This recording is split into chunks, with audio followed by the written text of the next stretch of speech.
Hello అండి అందరికీ welcome back to my channel. So ఈ వీడియో మీకు థంబ్నెయిల్ చూసి అర్థమైపోయి ఉంటుంది ఇమాన్యుయల్ గురించి, సంజన గారి గురించి. అసలు ఇమాన్యుయల్ గారు విన్నర్ అవ్వాల్సిన ప్లేస్ నుంచి ఫోర్త్ ప్లేస్కి డ్రాప్ అవడానికి రీజన్స్ ఏంటో చెప్తాను నాకు తెలిసిన అనాలిసిస్ బట్టి.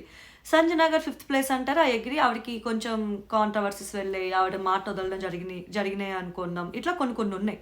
బట్ వీళ్ళలో మైనస్ల కంటే ప్లస్లే ఎక్కువ ఉన్నాయని చెప్తాను నన్ను అడిగితే. ఎందుకంటే వీళ్ళు లేకపోతే షో ఒక రకంగా మైనస్సే అని అంటాను నేను. 200% మైనస్ ఇద్దరు లేకపోతే. ఫస్ట్ అయితే లైక్ చేసి నా వీడియోస్ని స్టార్ట్ చేయండి, సబ్స్క్రైబ్ చేసి నా ఛానల్ని చూడండి, నా వీడియోస్ని చూడండి. చాలామంది వ్యూవర్స్ నా వీడియోస్ని చూస్తున్నారు, చాలా చాలా థ్యాంక్స్. బట్ సబ్స్క్రైబ్ చేసి చూడండి, so that it will help me to reach my next mile stone అనమాట. అండ్ కామెంట్ డౌన్ చేయండి సంజన గారి గురించి, ఇమాన్యుయల్ గారి గురించి మీ ఒపీనియన్స్ని కామెంట్ డౌన్ చేయండి. అండ్ టాపిక్లోకి వచ్చేద్దాం. సంజన ఇమాన్యుయల్ లేకపోతే షో ఎందుకు లేదన్నాను అంటారా? 2 రీజన్స్, ఇద్దరిది కలిపి 2 రీజన్స్. ఒకటి, ఇమాన్యుయల్ గారు చేసిన కామెడీ రేంజ్ ఏందండి. ఇంత హెల్దీ కామెడీ చేశాడు, ఇంత బాగా ఆటలాడాడు. ఏది వచ్చినా సరే నేను ఆడతా నువ్వు రావడమే కాదు, ఇచ్చి పడేసేవాడు. ఎట్లా అంటే ఒక మెరుపు తీగలా దూసుకెళ్ళాడు ఆయన. అంటే నేను ఏది ఛాన్స్ వదలను అన్నట్టు ఆడాడు అనమాట ఆయన. ఆయనలో ఇది అని ఎంచడానికి అయితే లేదు. పడిపోతున్నా, కాళ్ళకి దెబ్బ తగిలినా, కింద పడినా, మనిషి ఎంత ఉంటాడంటే ఆయన, సారీ, మనిషి మంచి హెల్దీ ఉంటాడు. అయినా సరే అప్పటికి కూడా వచ్చి దూకి ఆడేవాడు అనమాట. ఆయన ఇచ్చిన ఎఫర్ట్స్ అయితే 200% ప్లస్ అని చెప్పాలన్నమాట. ఖచ్చితంగా ఇమాన్యుయల్ గారు వచ్చినప్పుడు ఖచ్చితంగా ఈయన ఆడిన ఆట, మాట్లాడిన మాట ఎంత జెన్యూనిటీగా, ఒక్కళ్ళ గురించి లూజ్ టంగ్ చేయలేదు ఆయన. స్ట్రాటజీస్ పెట్టుండొచ్చు కానీ ఎక్కడ లూజ్ టంగ్ చేయలేదు, ఒకళ్ళని అవమానించలేదు, అతన్ని కూడా అతను డిగ్రేడ్ చేసుకోలేదు. అట్ ది సేమ్ టైం ఎంత బాగా నవ్వించాడు. ఎంత ప్రెషరైజ్డ్ ఉంటుంది వీళ్ళకి షోలో. అసలు ప్రతిరోజు టాస్క్, నిద్ర ఉండదు, సరైన ఫుడ్ ఉండదు. వాళ్ళకి కావాల్సిన ఆ పాప ఆ అమ్మాయి తనుజ అయితే కాఫీ అంటది. కాఫీ ఇలాంటివి కూడా చిన్నవి కూడా ఉండవు అనమాట. అలాంటి టైంలో వాళ్ళందరినీ నవ్విస్తూ ఎంటర్టైన్ చేస్తూ ఒక హెల్దీ కామెడీ చేసిన మనిషి ఎవరైనా ఉంటే అది ఇమాన్యుయల్ గారే. అంత బాగా నవ్వించాడు. He entertainer is always winner అండి. ఎందుకంటే ఖచ్చితంగా చాలామంది ఆడియన్స్ కానీ ఇంట్లో హోమ్ తెలుగు ప్రేక్షకులు అని చెప్తాను, తెలుగు ప్రేక్షకులు కానీ 2 states, Andhra and Telangana states people ఎవరిని అడిగినా సరే అబ్బాయి ఏం నవ్వించాడు ఆయన అనే అంటారు అనమాట. అంత బాగా నవ్వించాడు ఆయన, అంత బాగా గేమ్ ఆడాడు. కానీ మైనస్ ఎక్కడైందంటే ఆయన నామినేషన్స్లోకి రాకపోవడం, ఆయన భయపడడం, ఎక్కడైనా వెళ్ళిపోతానేమో అని భయపడడం, ఆయన మీద ఆయనకి కాన్ఫిడెన్స్ తక్కువైంది. అంత ఇస్తున్నప్పుడు మరి ఎందుకు తక్కువైంది అనేది అయితే మనకు తెలియదు అనమాట. సేఫ్గా ఉండేవారు కొంచెం, అంటే కామెడీ చేయాలి కదా, నాకు వీళ్ళతో గొడవ వేసుకుంటే ఎలాగని అనుకున్నాడు. కానీ సేఫ్ కాకుండా కూడా ఆయన కామెడీ చేయొచ్చు.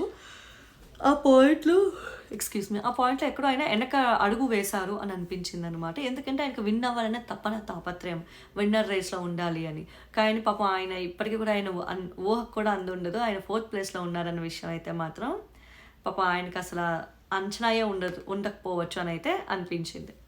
అండ్ ఇప్పుడు సంజన గారు వల్లనే షో లేచింది. ఫస్ట్ 4 వీక్స్ ఆవిడ ఆడిన గేమ్ వల్లనే అది ఎవరికైనా అర్థమవుతుంది. అసలు పలానా తనుజ ఉన్నదని బర్నీ గారు కొంచెం హైలైట్ అయ్యేవారండి. బర్నీ గారిని చూసినప్పుడైతే నాకు కూడా అనిపించింది, ఇతను ఇంత బాగా మాట్లాడుతున్నాడు, కిచెన్లో ఉంటున్నాడు, అందరితో కలుపుకుంటూ వెళ్తున్నాడు ఆయన. నిజంగానే రేలంగి మా నేచర్ అండి ఆయన. పాపం బయట ఎందుకో విలన్ రోల్స్ వస్తున్నాయి కానీ is a very good person. అలాగా అతను అవుతారంటారు. కానీ ఎక్కడ కూడా కూడా అందదు.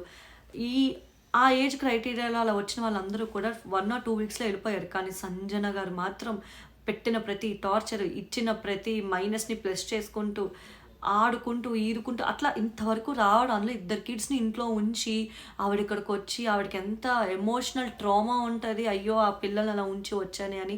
కానీ ఆవిడ సెకండ్ లైఫ్ కోసం వచ్చింది. నిజంగా ఆవిడకి సెకండ్ లైఫ్ వచ్చిందండి. బిగ్ బాస్లో అయితే సంజన గారికి సెకండ్ లైఫ్ వచ్చింది, అదైతే 100%. సంజన గారి ఎందుకు గొప్ప అని అడిగితే ఆవిడకి ఎంత సెల్ఫ్ రెస్పెక్ట్ ఉంది. ఆవిడకి నచ్చకపోతే నచ్చలేదు అంటది, నో అంటే నో అన్నట్టు ఉంటుంది. ఎవడైనా అనవసరం, నేను నా గేమ్ ఆడతానే ఉంటుంది ఆవిడ. కానీ ఎంత సెల్ఫ్ రెస్పెక్ట్ ఉన్నా, ఎంత ఈగోయిస్ట్ కానీ ఏది ఉన్నప్పటికీ కూడా ఇక్కడ ఇమాన్యుయల్ గారి దగ్గరికి వచ్చేసరికి నేను తన జోలికి వెళ్ళను, తను నా బిడ్డ, ఇమాన్యుయల్ అంటే నాకు ఒక స్పెషల్ బాండ్, తనకు ఒక స్పెషల్ రెస్పెక్ట్ ఉందని చెప్పి ఒక్క రోజు కూడా ఇమాన్యుయల్ని టార్గెట్ చేయలేదు. ఇంకా గేమ్ టఫ్ ఇమాన్యుయల్ మీద బాధతో ఒక రౌండ్లో ఆవిడ చెప్పిందేమో కానీ ఏ రోజు కూడా ఇమాన్యుయల్కి అంతే ప్లేస్ ఇచ్చింది, అంతే ప్లేస్ ఇస్తుంది ఉంది. ఆ యంగ్స్టర్స్తో ఈక్వల్గా ఈమె పేస్ని మ్యాచ్ చేసుకుంటూ వెళ్తుంది అనమాట. అది అంత ఈజీ అనుకుంటున్నారా? కానే కాదు. పోస్ట్ పార్టమ్ రికవరీ కూడా అవ్వకుండా ఆవిడ 2 పిల్లలు ఇంట్లో ఉంచి ఇక్కడికి వచ్చిందనమాట. సో నా దృష్టిలో సంజన గారు నిజంగానే కంటెంట్ క్వీన్. బిగ్ బాస్ అసలు అనేది షో వెళ్ళింది అంటే ఈవిడ చేసిన అల్లర్లు, దొంగతనాలు అండ్ మైనస్ ఎక్కడైందంటే లూజ్ మాటలు. కొంచెం ఆవిడ నచ్చకపోతే అయ్యో నన్ను అనేసారు నేను అనేయాలి, నన్ను అనేసారు నేను అనేయాలి అన్న దీంట్లో ఆవిడ ఇంకా మాట నోట్లోంచి వచ్చేది. ఒక రకంగా ట్రాన్స్పరెంట్గా ఉన్న వాళ్ళు ఎవరు అంటే అది సంజన అని చెప్పచ్చు. షో మొత్తంలో ఆల్మోస్ట్ ఫోర్త్ వీక్ వరకు కూడా సంజన గారు ఆడిన గేమ్ అయితే వేరే లెవెల్ అండి. ఆవిడ ఆడిచ్చారని చెప్పాలి. ఫ్రాంక్గా చెప్పాలంటే ఈవెన్ ఫ్లోరాతో ఆడిన గొడవ కూడా ఆవిడ హిట్ అయ్యింది. ప్రతి గొడవ ఆవిడకి పాజిటివ్ అయ్యింది చెప్పాలంటే. ఎక్కడో కొంచెం 5 స్టార్స్ వచ్చాక వెనకపడ్డారేమో కానీ బట్ అక్కడ కూడా ఎక్కడికక్కడ ఆవిడ గేమ్ ఆవిడ ఆడుతూ చూస్తూ మాట్లాడుతూ అందరితో కలుపుకుంటూ ఎవరితో ఉంటే వాళ్ళ దగ్గరికి వెళ్ళి సహాయాన్ని అడుగుతూ అట్లాగా చాలానే ఆవిడ నడుపుకుంటూ వచ్చారని చెప్పాలి. ఆవిడకి వరకు వచ్చిందంటే ఈజీ అయితే కాదు. ఆవిడకి అంత మెంటల్ టార్చర్. ఆవిడ గేమ్ని టఫ్ చేయడానికి సాక్రిఫైసెస్ అనే ఒక ఆప్షన్ పెట్టి చాలా చాలా టైట్ చేశారనమాట. అండ్ ఇంకోటి రీతు గారితో ఏదైతే కాంట్రవర్సీ వెళ్ళిందో అది కూడా ఆవిడ కొంచెం ఎక్కడో మైనస్ అయ్యిందండి. కానీ ఆ వారంలో వెళ్ళిపోయే మనిషి ఆవిడకి ఏమనిపించినా తెలియదు. ఇట్లా రీతు గారి మీద కామెంట్ చేసేసరికి మాట్లాడేసరికి బయట ఆవిడకి టర్న్ ఓవర్ ఎపిసోడ్ అని చెప్పాలంటే లేదా ఈ ప్లేస్లో బన్నీ గారు ఉండేవారేమో. చాలా టర్న్ ఓవర్ ఎపిసోడ్. ఆవిడ ఎక్కడ సేఫ్ ఆడలేదు. ఏదనుకుంటే అది చెప్పింది, ఎలా ఉండాలనుకుంటే అలా ఉన్నది. ఆ పోపు గొడవ నుంచి ఏ గొడవ అయినప్పటికీ. So Emmanuel entertainer is always winner. ఎలాగో ఇట్లా షోని అసలు Bigg Boss season 9 first 4 weeks ఇట్లా ఏమంటారు పెరుగన్నల్లా వెళ్తున్న షోని బిర్యానీ చేసింది కూడా సంజన గారు అని చెప్పచ్చు అనమాట. సో వీళ్ళిద్దరి గురించి ఎట్లా అయినా చెప్పాలి, వీడియో చేయాలి అనుకున్నాను. సింగిల్ వీడియోస్ చేస్తే చూస్తారో లేదో బోర్ అయిపోతారేమో అని చెప్పి నేను ఇద్దరిది కలిపి డబుల్ వీడియో చేశాను. ఇద్దరిని పెట్టి ఒక వీడియో చేశాను అనమాట. ఎప్పటి నుంచి ఇది షేర్ చేసుకోవాలనిపించింది వీళ్ళిద్దరూ ఇలాగా అలాగా అని. సో ఇది ఏమంటారు మనసులో మాట అనుకోవచ్చు. సో ఓట్స్ వేయండి. మీరు ఎవరు వినాలనుకుంటున్నారో వాళ్ళకి ఓట్స్ వేయండి, గెలిపించుకోండి. ఏ ఓట్స్ డివైడ్ చేయకండి.